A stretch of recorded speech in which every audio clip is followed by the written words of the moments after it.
बद्री विशाल भगवान की जय। रामचंद्र भगवान की जय।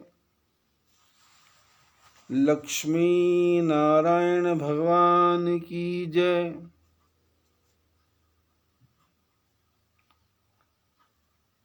कल का दिन परम मंगलमयी था। एकादशी, द्वादशी और त्रयोदशी।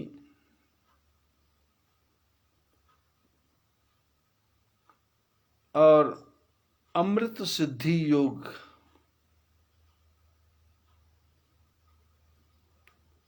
हजारों वर्षों के बाद ऐसा योग बनता है।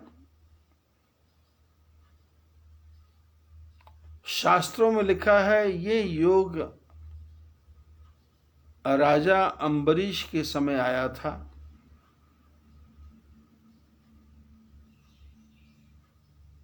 जिसके ऊपर दुर्वासा ऋषि ने क्रोध किया था, कोप। लेकिन भगवान विष्णु जी ने सुदर्शन चक्र चला करके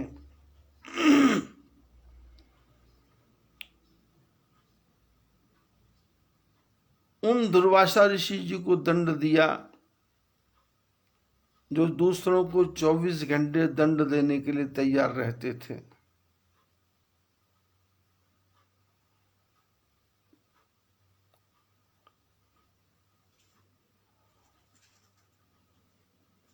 और कल का दिन जो आया है वो हमारे आपके जीवन में भी अद्वितीय अवसर है। क्योंकि कोरोना काल खत्म हो गया। अब संसार में चारों तरफ शनि महाराज का समय समाप्त हो गया। अब मंगल ही मंगल है, आनंद ही आनंद है।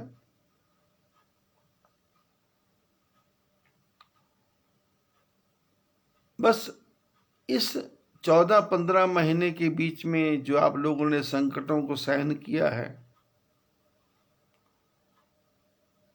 उससे आप सबको ये ज्ञान लेना है कि भगवान की शक्ति के बिना संसार में किसी की शक्ति भी चलती नहीं है।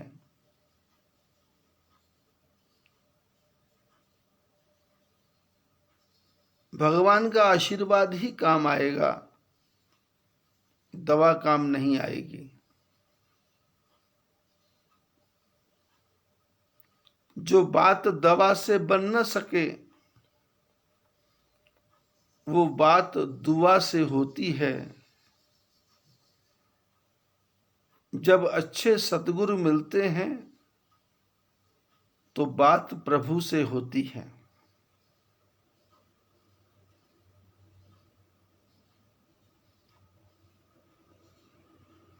लेकिन संसार में 84 लाख योनियों में भटके हुए प्राणी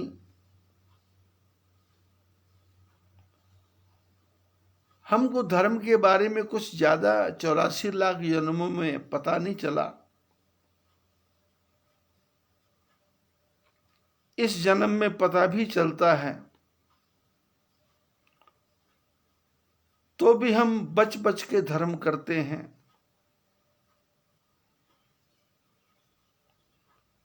तो महापुरुषों ने कहा कि 100 रुपए में से 10 रुपया धर्म में लगा दो। लोगों ने कहा ज्यादा हो गया, तो महापुरुषों ने कहा 5 ही लगा दो, 2 ही लगा दो, 1 ही लगा दो।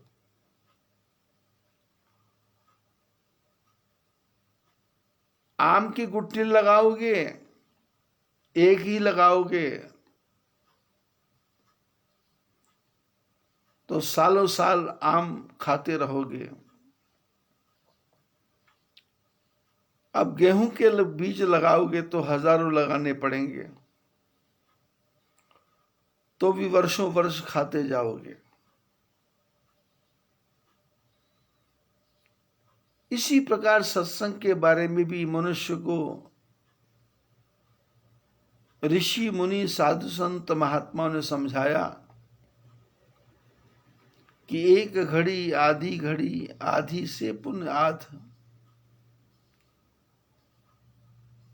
तुलसी संगत साधु की कटे कोटि अपराध।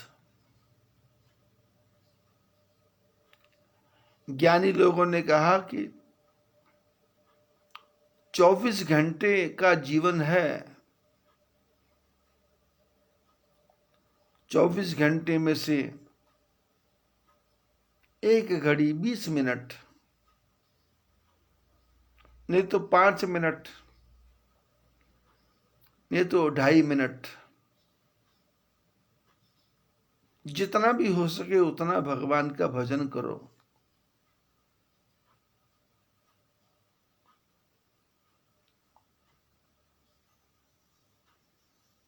लेकिन ये 84 लाख जन्मों में भटका हुआ प्राणी जब पुण्य की बात आती है तो थोड़ा पीछे हट जाता है।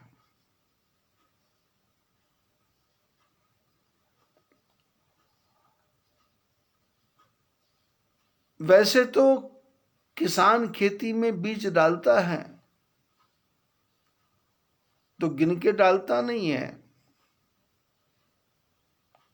और कितने निकले उसकी भी गिनती करता नहीं है,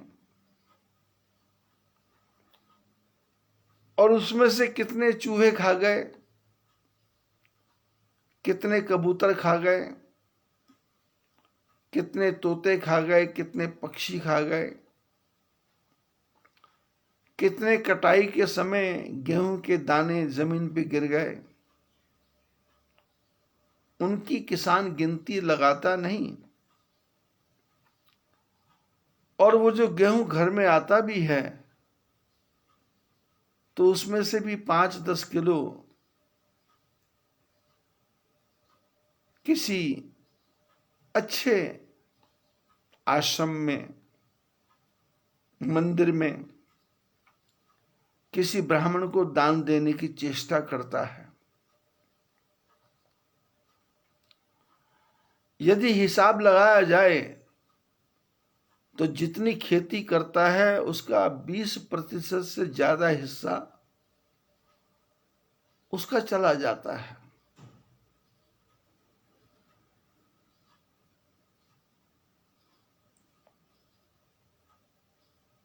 चोर चोरी भी करने जाता है तो भगवान से प्रार्थना करता है कि माल अच्छा आएगा तो मैं आपके चरणों में अर्पण करूंगा।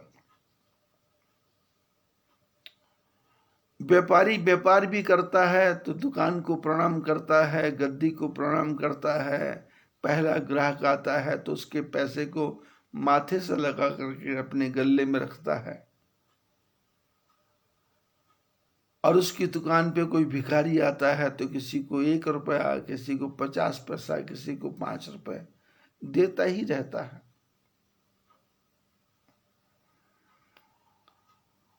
और जो देता रहता है उसका कम नहीं होता, जो नहीं देता है उसका भी बचता नहीं है। जो नित्य प्रति देता रहता है उसको दर्द नहीं होता, लेकिन जो नहीं देता तो उसका एक ही बार में खर्च हो जाता है टैक्स वालों के ऊपर, बीमारी के ऊपर, और दूसरे दूसरे कामों के ऊपर खर्च हो जाता है। तो उस समय भी उसको दर्द नहीं होता कि चलो पैसा खर्च करने से आदमी बच गया, पर धन तो जाएगा। लक्ष्मी चंचला है, पैसा रुकेगा नहीं। ये पैसा घर में खोदे हुए कुएं के समान है। कुएं में से जितना जल निकालते जाएंगे, धरती माता उतना ही जल देती जाती है।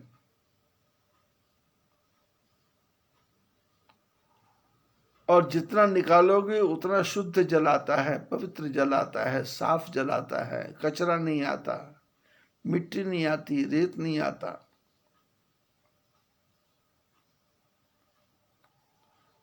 ऐसी हमारे आपके जीवन में जो धन है, ये नारायण की पत्नी लक्ष्मी का नाम धन है, जिसको धन लक्ष्मी भी कहते हैं, जिसको वैभव लक्ष्मी भी कहते हैं।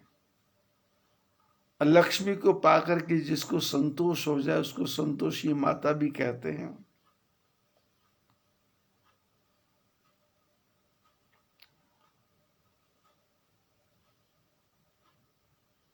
वही जब घर में आकर के कृपा करती हैं तो दुर्गा हो जाती हैं।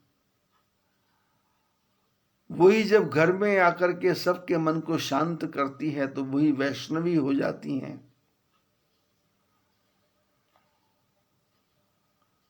वही जब पूरे परिवार की रक्षा करती हैं तो अष्टभुजा मां हो जाती हैं।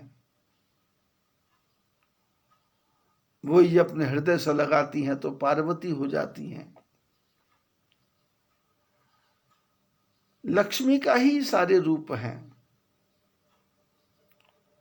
इसलिए इस लक्ष्मी को बांध के रखना नहीं,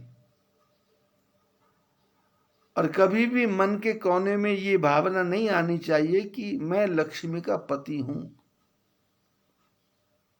मैं लक्ष्मी का दास हूं, मैं लक्ष्मी का पुत्र हूं, मैं लक्ष्मी का सेवक हूं। लक्ष्मी के पति तो नारायण हैं। लेकिन कभी कभी हमारे मन में पैसे का अहंकार आने से हमको लगता है कि धन मैंने कमाया। धन आपने नहीं कमाया। इस धन में आपके नौकरों का हिस्सा है, आपके कर्मचारियों का हिस्सा है, व्यापारियों का हिस्सा है, मित्रों का हिस्सा है, पत्नी, पुत्री, भाई, जवाई। पता नहीं कहां कहां भटेगा, लेकिन इसमें से एक हिस्सा धर्म का है और धर्म का 10वां हिस्सा है।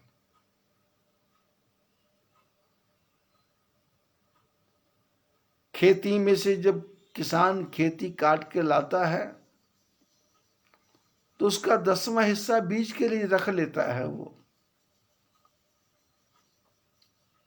100 किलो गेहूं होता है तो 10 किलो बीज रखता है वो अलग से,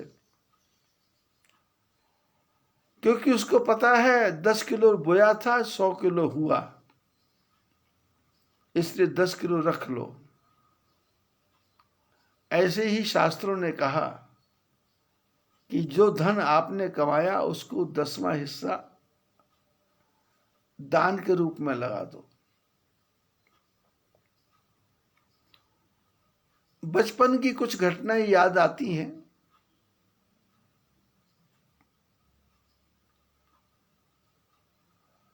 अमृतसर में हनुमान जी का मंदिर था। गुरु महाराज के आशीर्वाद से 14 फुट ऊंची हनुमान जी की मूर्ति बनाई थी।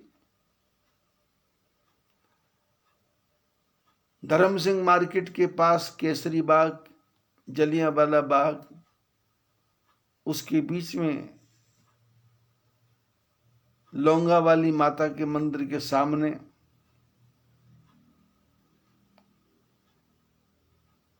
और आश्रम के मंदिर के बिल्कुल आधा किलोमीटर दूर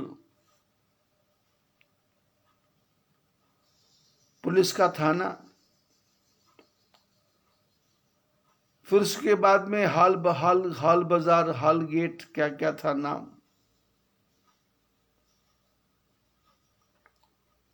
तो मंगलवार की मंगलवार संसार के सब लोग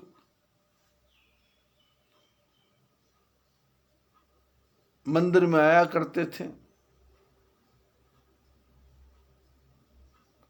और आकर के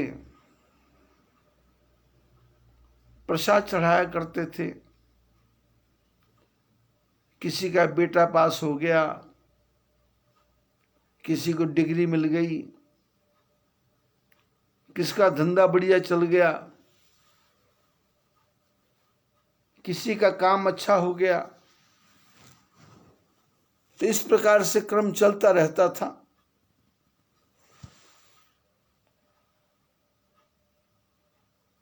तो कार्य होते होते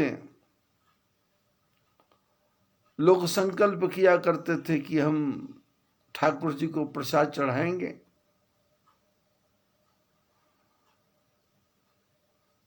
तो कोई सोचता था 100 रुपए का चढ़ाऊंगा, कोई सोचता था 200 रुपए का चढ़ाऊंगा, कोई सोचता था 400 रुपए का चढ़ाऊंगा। इस प्रकार से लोग संकल्प करते थे। जब कार्य हो जाता था तो लोग मंदिर में जब प्रसाद चढ़ाने आते तो घर वाले से पूछ लेते क्या लेके जाएं, क्या चढ़ाएं, क्या अर्पण करें। तो घर में बच्चों को जो अच्छा लगता था, किसी को बदाना अच्छा लगता था, किसी को मोतीचूर के लड्डू अच्छे लगते थे, कोई बोलता गुलाब जामुन, कोई बोलता रसगुल्ला, कोई बोलता रसमलाई, कोई बोलता छैना मुर्गी, कोई बोलता कलाकंद। तो ऐसे लोग मंदिर में आते प्रसाद लेकर के और ठाकुर जी को प्रसाद में ही चढ़ाया करता था।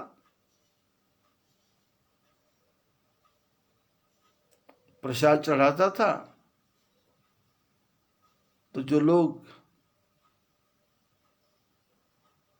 प्रसाद चढ़ाने वाले होते थे, जब मेरे को पर्दा बंद करते देखते तो मेरे को इशारा करते, बोलते तो नहीं पर इशारा करते।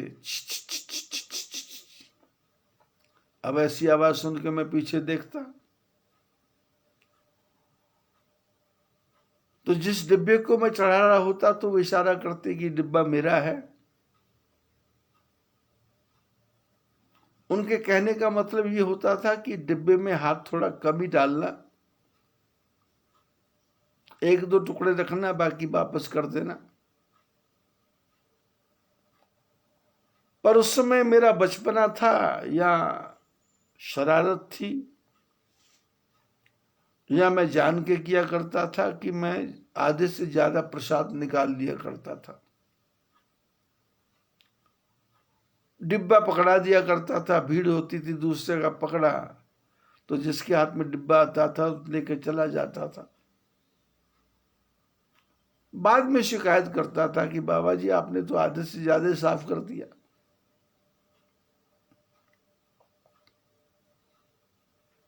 तो फिर मैं उनको अकेले में समझाता कि देखो तुमने ठाकुर जी को भोग लगाया तो ये भोग गरीबों के काम आना चाहिए, जरूरतमंदों के काम आना चाहिए। जो गरीब हैं, असहाय हैं, परमात्मा ने तुम्हारे को बहुत पैसा दिया है, तुम तो होटल में 2-2 हजार रुपए खर्च कर सकते। उस जमाने में 100 रुपए भी होटल में ज्यादा था, काफी। मिठाई भी 15-20 रुपए किलो आ जाया करती थी।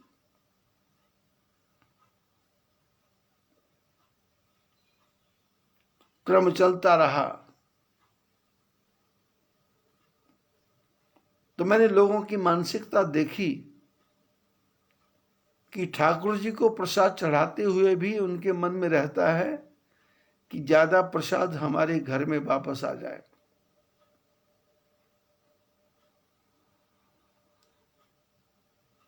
उस समय में उस मंदिर से लगभग 500 मीटर दूर एक लॉटरी वाला बैठा करता था। वो प्रातःकाल 8 बजे आकर के बैठ जाता था स्पीकर लगा करके, और उस समय 1-1 करोड़ की लॉटरी खुलती थी। Diwali bumper, Lohri bumper, Holi bumper. तो 1-1 करोड़ की लॉटरी, 1 रुपया लगाओ 1 करोड़ पाओ।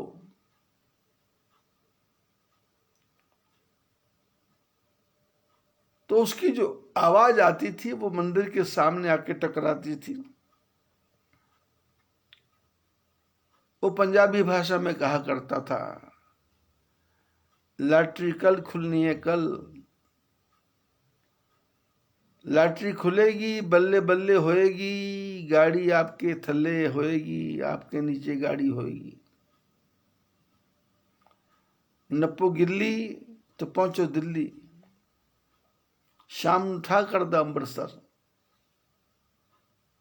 मैंने 1 करोड़ की लॉटरी निकलेगी, बल्ले बल्ले हो जाएगी। पैसा लेने के लिए कार में बैठो, उसका स्टीयरिंग दबाओ, गियर दबाओ, स्टीयरिंग घुमाओ और दिल्ली पहुंचो, और शाम को अमृतसर। जय जयकार होगी, जय जयकार होगी, ऐसे ही वो गाया करता। और दुनिया के जो लालची लोग 1 का करोड़ बनाने वाले, जैसे कि संसार में अधिक लोग हैं, शेयर मार्केट में लगा रहे हैं, 5-5% पे लोग ब्याज पे पैसा दे रहे हैं, 10-10% पे ब्याज दे रहे हैं। ऐसी मानसिकता वाले लोग हमेशा ही रहे हैं। तो कई लोग आया करते थे और आकर के मंदिर के सामने आकर के हनुमान जी को प्रणाम करते, और जूते पहन के बाहर खड़े रहते, मेरे को बुलाते, बाबा जी ये लॉटरी हनुमान जी के चरणों में लगा दो। मैं पूछता क्यों? बोले ये लॉटरी निकल गई 1 करोड़ की, तो हम 20,000 रुपया हनुमान जी के मंदिर में अर्पण कर देंगे। तो मैं इनको बोलता क्या बोलूं हनुमान जी को?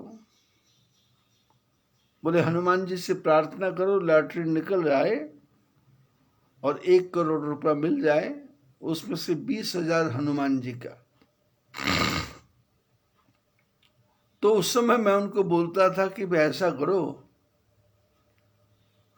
ये तुम मेरे को 5 रुपए, 1 रुपए की जगह 5 रुपए ले लो, ये लॉटरी मेरे को दे जाओ।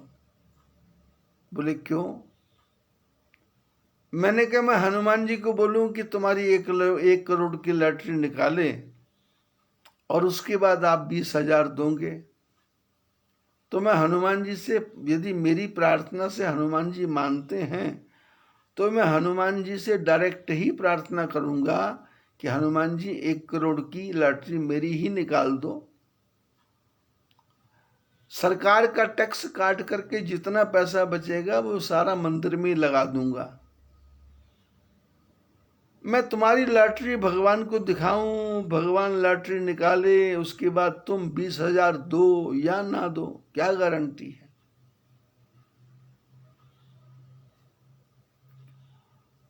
मनुष्य का स्वभाव है, परमात्मा ने दिया उसमें इसको संतोष नहीं है।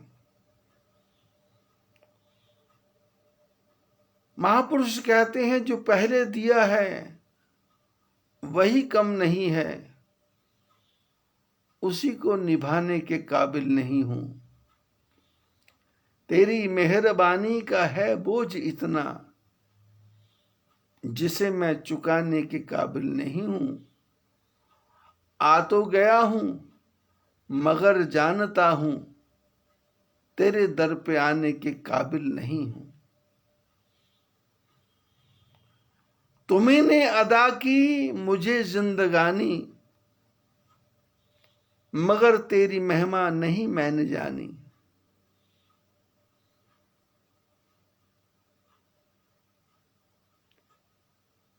परमात्मा की महिमा का कोई आर पार नहीं है।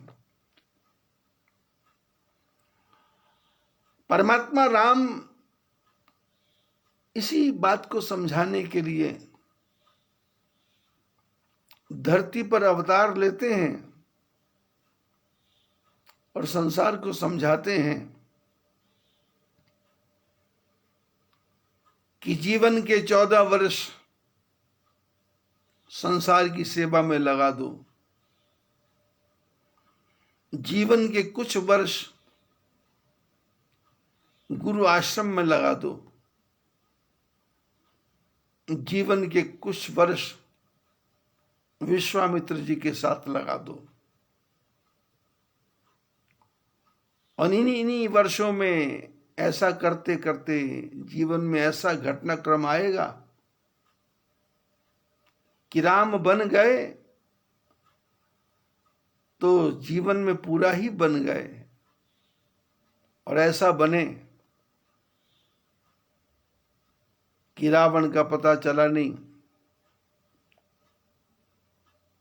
और जीवन में संसार में सबसे ऊंचाई को प्राप्त कर लिया। ऐसी कृपा हमारे आपके ऊपर होती रहे तो हमको भगवान से कुछ मांगना नहीं है, वो बिना मांगे ही दे रहा है। और वो इतना दे रहा है जितना हमने सोचा भी नहीं था। हम लायक भी नहीं थे, हमारी इतनी औकात भी नहीं थी।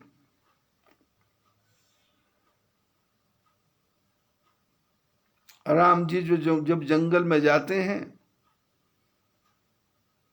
तो कोल किरात भील लोगों से मिलते हैं, केवट से मिलते हैं, लेकिन सत्संग में आप देखा होगा कि ज्यादा राम जी महात्माओं के पास जाकर के रुकते हैं, महापुरुषों के पास जाकर रुकते हैं।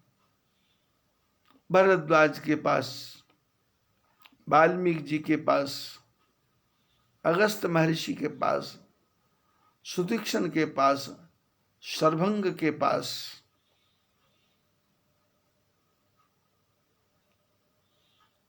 ऐसे ऐसे महापुरुषों का संग करते हैं। कुंभज ऋषि के पास जाते हैं और सब जगह जाके ज्ञान की चर्चा करते हैं। कहीं रुकने की जगह पूछते हैं, कहीं ठहरने की जगह पूछते हैं, कहीं राक्षसों का वध कैसे करना है उसका तरीका पूछते हैं। भीलनी के आश्रम में जाके तो पूछते हैं मेरी सीता कहाँ गई। जो भीलनी जंगल छोड़ के कभी नहीं गई कहीं, उससे पता पूछ लेते हैं। भीलनी को पता है सीता कहाँ है,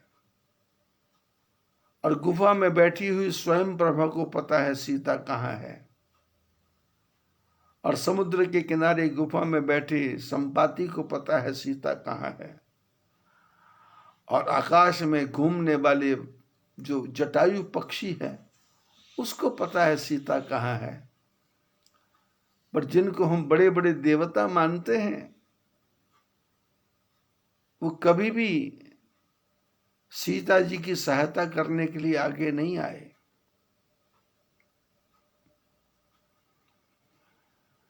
यदि आप ये सोचेंगे कि अमीर आदमी दान करेगा, नहीं, गरीब ज्यादा दान करता है। अमीर के हाथ से तो छूटता ही नहीं है। अमीर तो अपने 7 पीढ़ियों की व्यवस्था करता है, अपनी व्यवस्था का पता नहीं। इसलिए भगवान राम कोई भी चर्चा करनी हो तो संसार के लोगों से चर्चा नहीं करते, महात्माओं से चर्चा करते हैं, महापुरुषों से चर्चा करते हैं।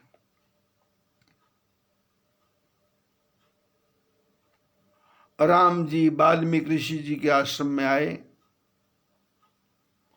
मुनि कह राम दंडवत कीन्हा,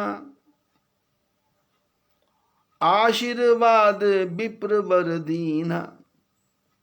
राम जी ने वाल्मीकि ऋषि जी को प्रणाम किया। कल के प्रसंग में मैंने बताने की चेष्टा की थी, ये वाल्मीकि कौन है। ये वाल्मीकि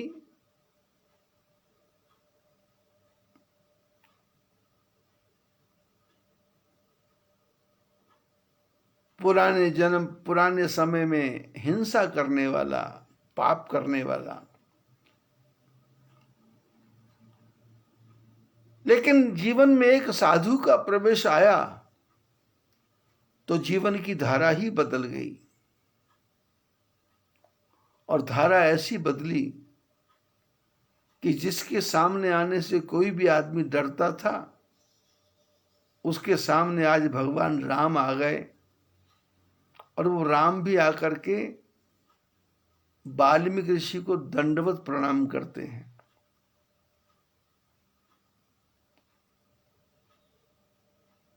वाल्मीकि जानता है मैं हिंसा करने वाला था, पर मेरे सामने जो राम खड़े हैं, इनके आशीर्वाद से मैं इतना बड़ा बना हूं कि आज मैं राम को भी आशीर्वाद दे सकता हूं। और राम जी के गुरु वशिष्ठ महाराज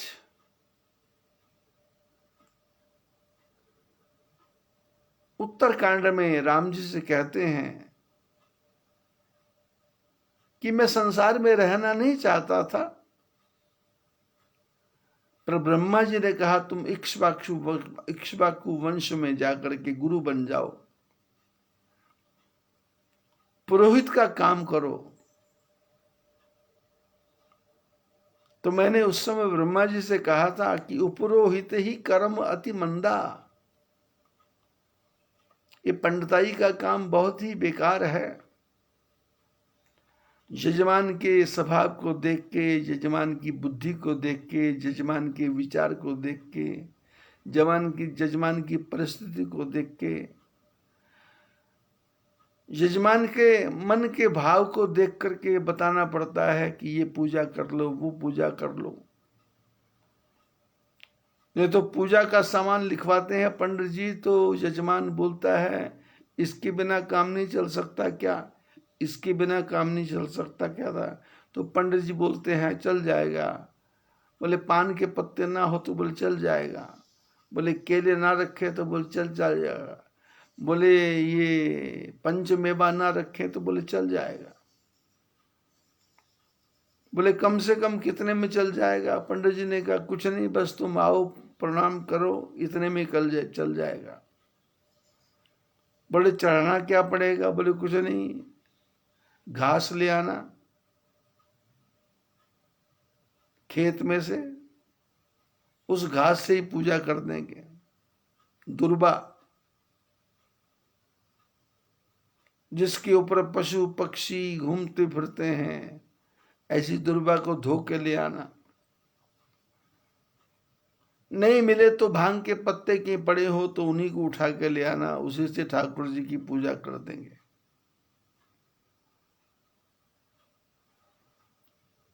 ऐसा विचार आता है मन में।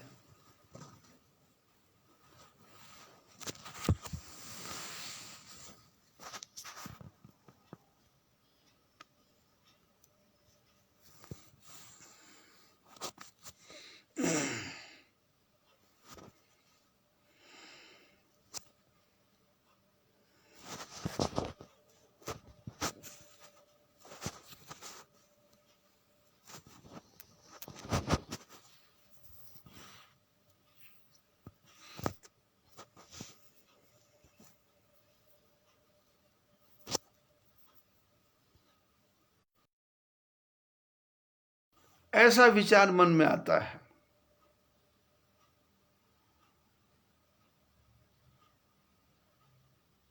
अमीर से अमीर आदमी भी चाहता है ज्यादा सामान मत लिखवाओ। डॉक्टर को बोलता है जितना बढ़िया से बढ़िया इंजेक्शन लगाना लगाओ, पर पूजा में इसका मन हट जाता है। राम जी वाल्मीकि ऋषि के आश्रम में पहुंचे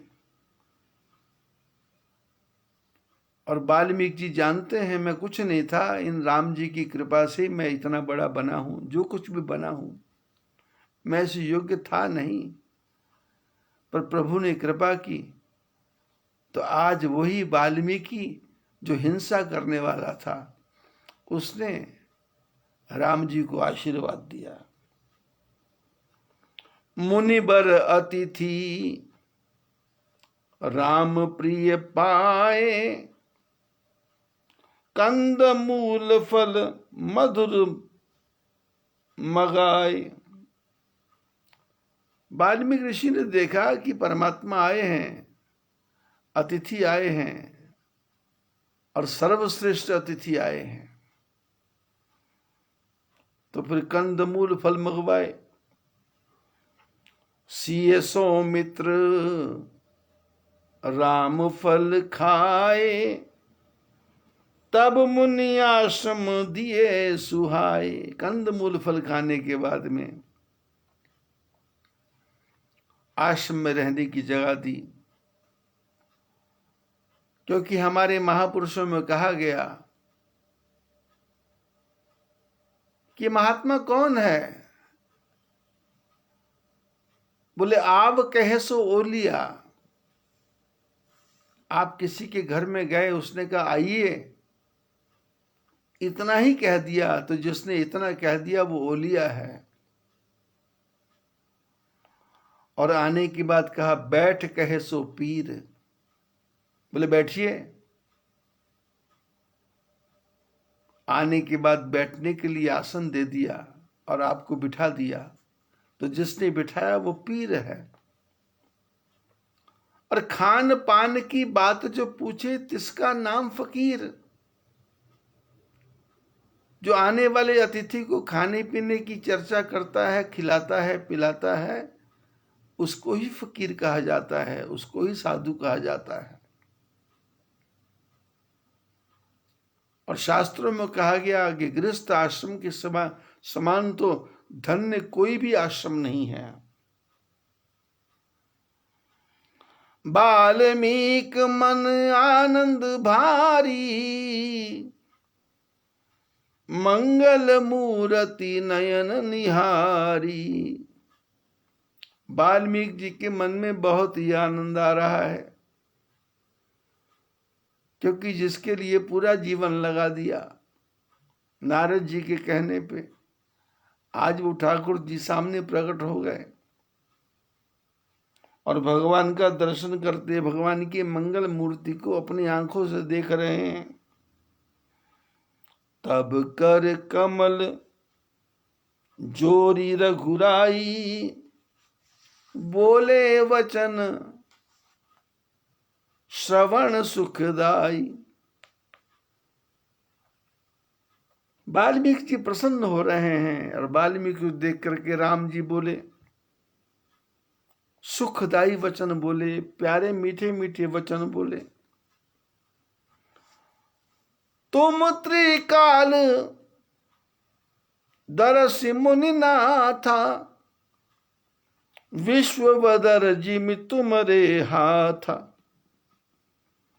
अस कही प्रभु सब कथा बखानी, यही यही भांत दीन बन रानी। राम जी ने कहा कि वाल्मीकि जी आप तो त्रिकालदर्शी हैं, संसार की सारी घटनाओं का क्रम आपके हाथ में है, आपको सब पता है क्या हो रहा है क्या नहीं हो रहा। ऐसी बातें करते करते सारी कथा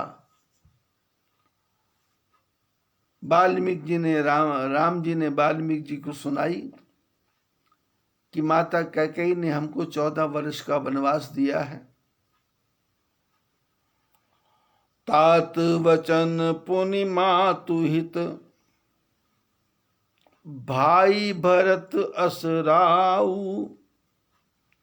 मोकहु दरस तुम्हार प्रभु, सब मम पुण्य प्रभाव।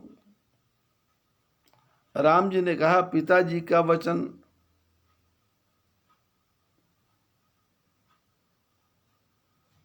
माता जी का हित जो उनको अच्छा लगता था, और मेरे भाई भरत राजा बनने वाले हैं, और ये सब हुआ तो इसका परिणाम क्या हुआ कि मेरे को वनवास में आना पड़ा, और मैं वनवास में आया तो उसका मेरे को फल क्या मिला? मो कहू दरस तुम्हारे प्रभु। ऐ महापुरुषों, मेरे को आपका दर्शन हुआ, ये सब मेरे पूर्व जन्म के पुण्यों का कोई फल है जो मैं आपका दर्शन कर रहा हूं। मेरा भाग्य उदय हुआ। देखी पाए मुनिनाथ तुम्हारे, भय मुख सुकृत सब सुफल हमारे। राम जी ने कहा, प्रभु आपके चरणों का मैंने दर्शन किया, मेरे को लगता है मेरे जीवन के सारे पुण्य जितने थे उनका मेरे को पूरा पूरा फल मिल गया, अब कोई फल शेष नहीं है। अस अब जह राउर आयस होई, मुनि उद्वेग न पावे कोई। अब आपकी जो आज्ञा होगी वैसा मैं करने को तैयार हूं। मुनि तापस जिन ते दुख लहही, ते नरेश बिन पावक दहही। मंगल मूल विप्र परितोषु, दहै कोटि कुल भूसुर रोषु। अस जिये जानी कही सोई ठाऊं, सिय सौमित्र सहित यह जाऊं। राम जी ने कहा, वाल्मीकि जी, मेरे जीवन में एक ऐसी विचित्र समस्या खड़ी हो गई है कि पिताजी का आज्ञा भी पालन करना है, मां की आज्ञा भी पालन करनी है,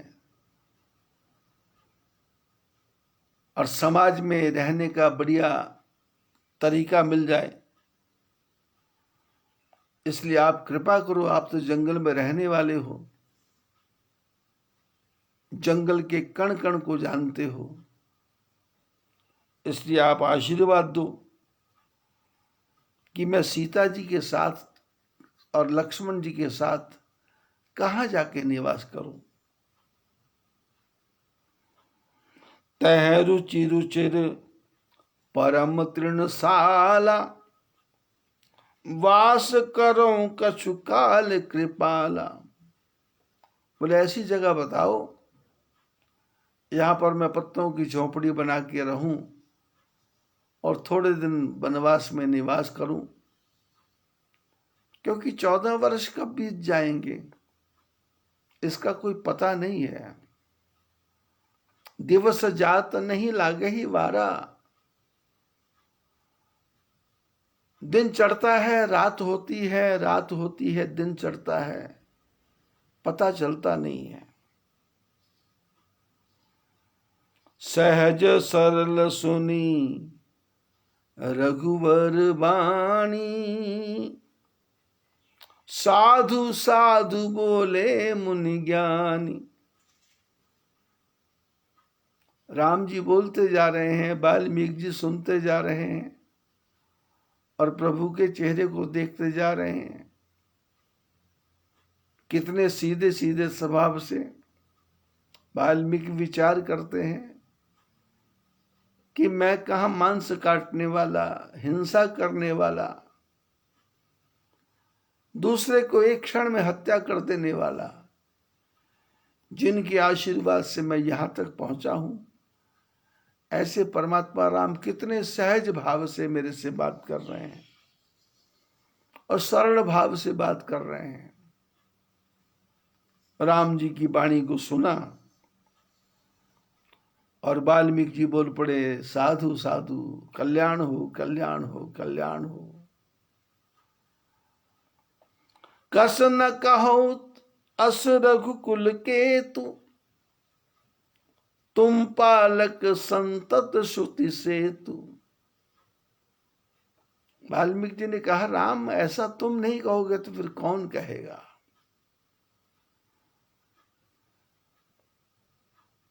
तुम श्रुतियों का पालन करने वाले हो।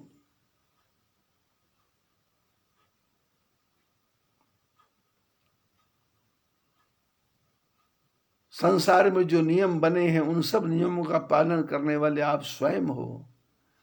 आप ऐसा नहीं कहोगे तो फिर और कौन कहेगा?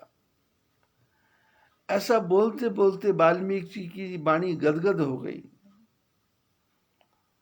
श्रुति से तु पालक राम, तुम जगदीश माया जान की।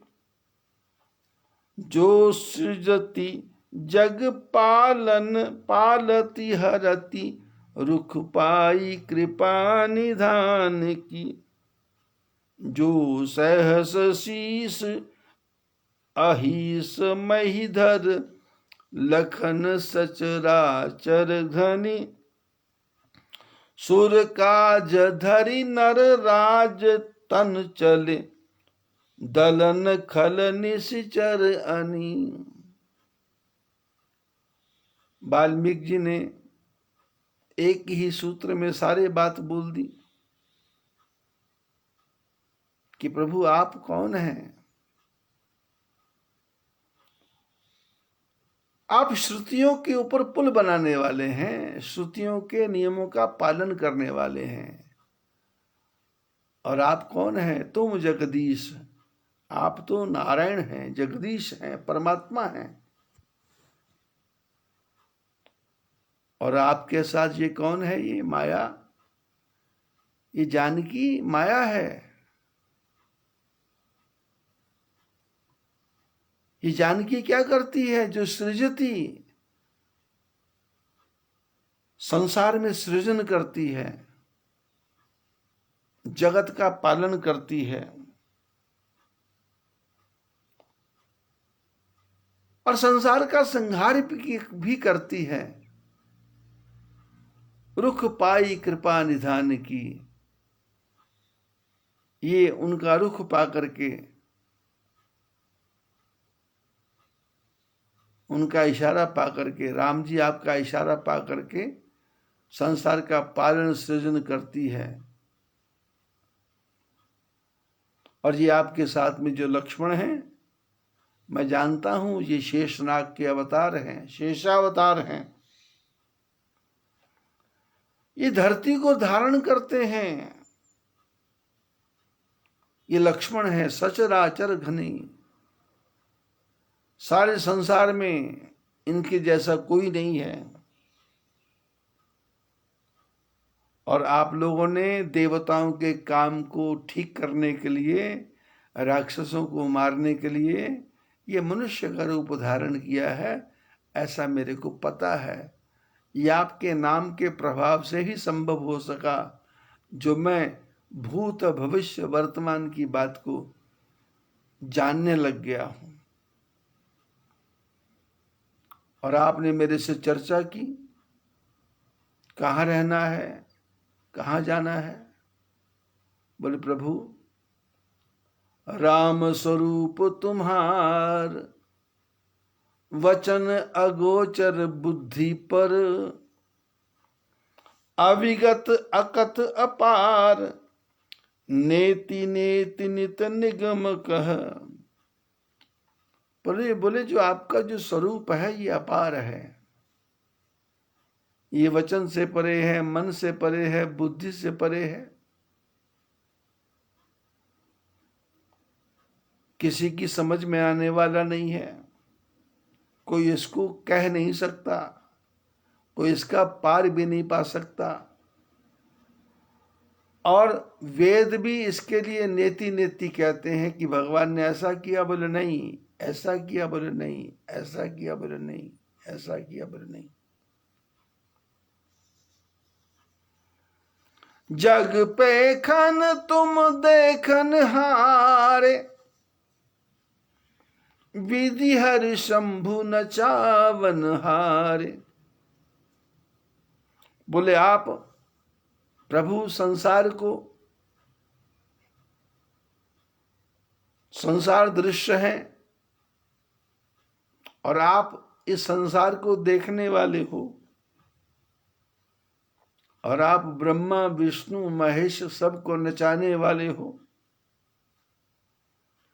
तेऊ न जानहि मर्म तुम्हारा,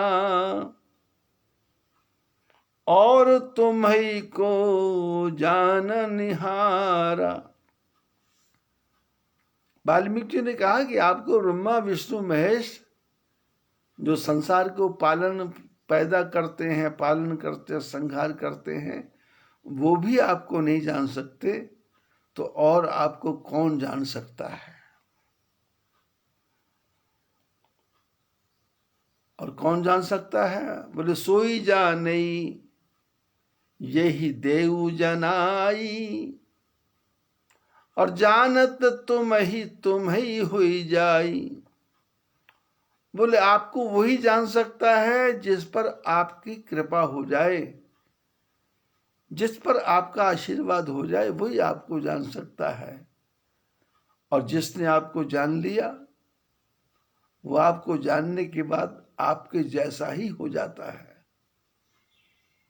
वाल्मीकि जी ने कहा जैसा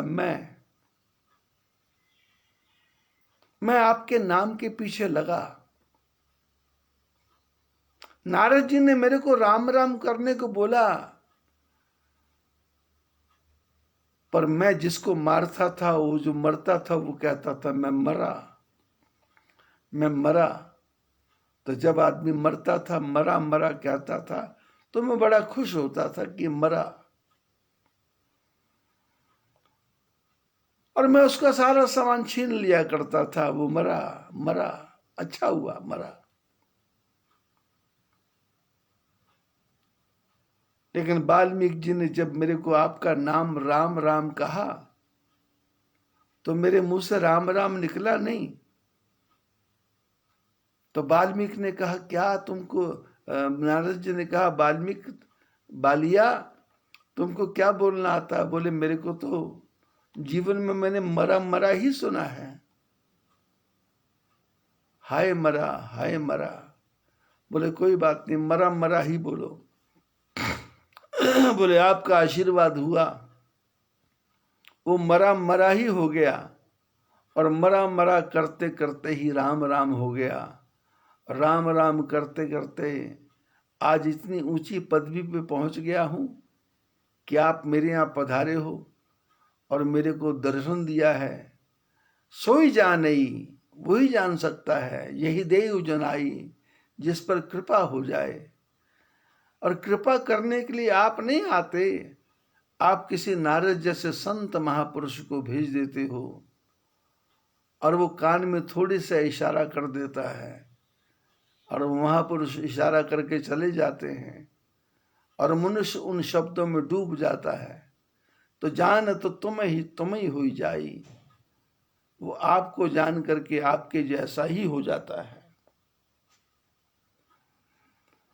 तुमरी कृपा तुम ही रघुनंदन, जान ही भगत भगत उर चंदन। बोले आपकी कृपा से राम जी, आपकी कृपा से आपको जान करके जो भक्त है आपके हृदय का सर्वस्व बन जाता है। चिदानंदमय देह तुम्हारी, विगत विकार जान अधिकारी। बोले आपका जो स्वरूप है वो सच्चिदानंदमय है, आप सत हैं, चित हैं, आनंद हैं।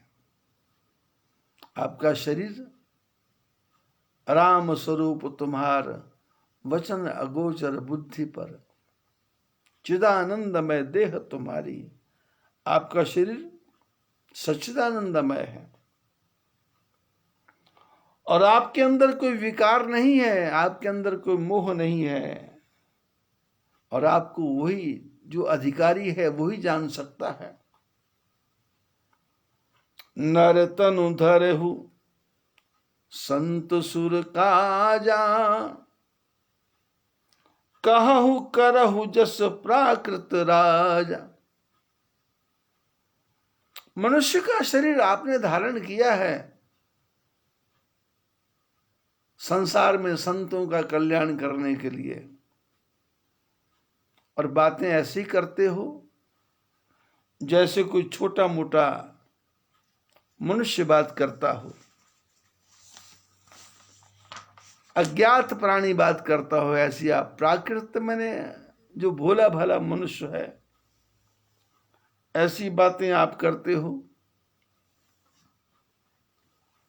राम देखी सुनी चरित तुम्हारे, जड़ मोह ही बुध हो ही सुखारे। वाल्मीकि जी ने, प्रभु आपकी महिमा इतनी अद्भुत है कि किसी भी समझ में नहीं आती। कभी आप अज्ञानियों जैसी लीला करते हो, कभी आप ज्ञानियों जैसी लीला करते हो, कभी आप साधारण पुरुष जैसी बात करते हो, कभी आप महापुरुष जैसी बात करते हो, कभी आप भोले भाले बन जाते हो, कभी आप शूरवीर बन जाते हो, कभी शंकर के धनुष को एक क्षण में तोड़ करके गिरा देते हो, और कभी परशुराम जी के सामने दीनहीन ऐसा बन जाते हो। गुरु जी के सामने छोटे बालक बन जाते हो, और छोटे भाई लक्ष्मण के सामने बड़े भाई का जो दायित्व है उसको निभाते हो। प्रभु आपकी बातें सुन करके जो मूर्ख लोग हैं वो भ्रमित हो जाते हैं, भटक जाते हैं, जड़ मोह ही मूर्ख लोग पागल हो जाते हैं। पर जो ज्ञानी है वो सुखी होते हैं कि मेरे परमात्मा इस संसार में आकर के मेरे लिए कैसे कैसे कर्म कर रहे हैं, और किस किस प्रकार का रूप धारण कर रहे हैं, और कैसी कैसी छोटी से छोटी बड़ी से बड़ी लीला कर रहे हैं।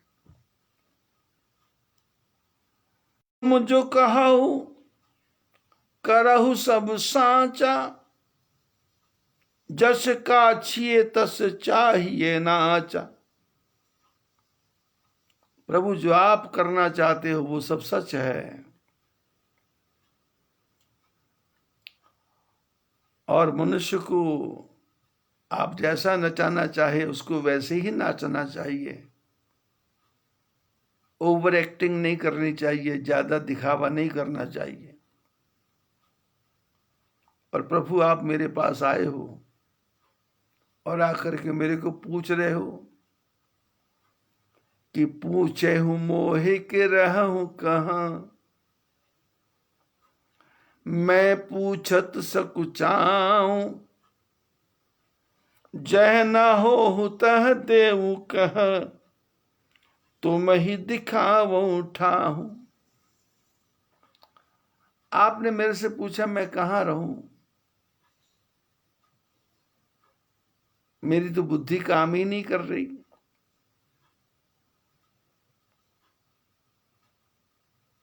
मैं संकोच में के मारे गड़ा जा रहा हूं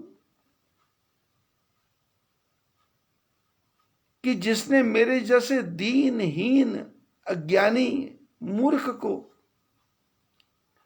इतनी ऊंची पदवी पे बिठा दिया, वो परमात्मा राम मेरे पास आके पूछ रहे मैं कहां रहूं।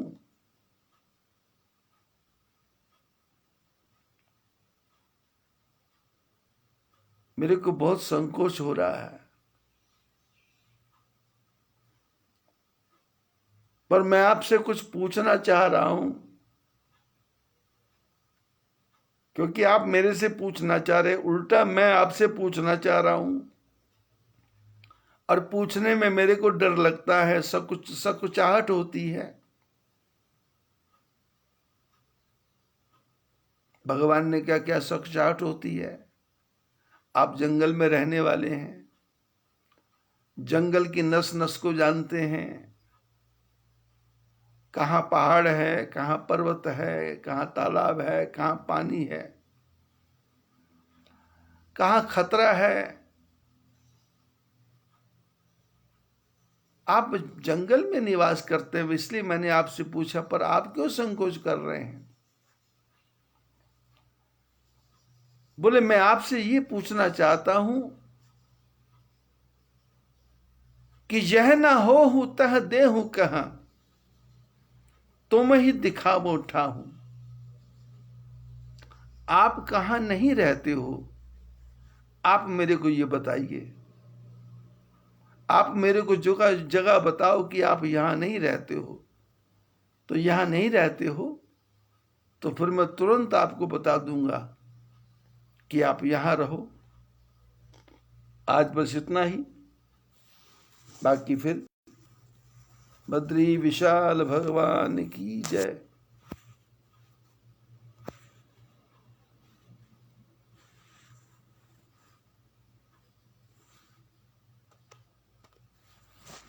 श्री राम जय राम।